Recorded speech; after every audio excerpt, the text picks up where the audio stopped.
Naniniwala ka ba sa swerte? Para sa akin, naniniwala ako sa swerte dahil naging swerte na rin ako minsan. At depende yan kung anong swerte na gusto mo at ano ang bagay na pangpaswerte sa'yo. Ako naniniwala ako sa mga bagay-bagay na pag sinusuot mo, swerte. O pag nasa bahay mo, swerte. Pag nasa pinto mo, swerte. Isa ito sa pangpaswerte ko, itong evil eye bracelet.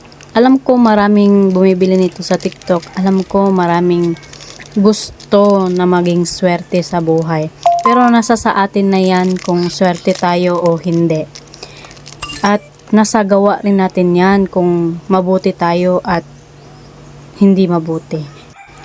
Lahat naman tayo may paraan kung paano maging swerte, 'di ba, sa ating buhay. Kailangan lang nating magsumikap para maging swerte tayo sa buhay. At alam naman natin ang pusa ay swerte sa ating buhay. Kung ako sa'yo, be, bumili ka na nitong evil eye bracelet. Kung gusto mo maging swerte sa buhay at maging swerte pa sa buhay natin, be. Mura lang ito, be. Nito sa aking yellow basket, bumili ka na para di ka magsisi.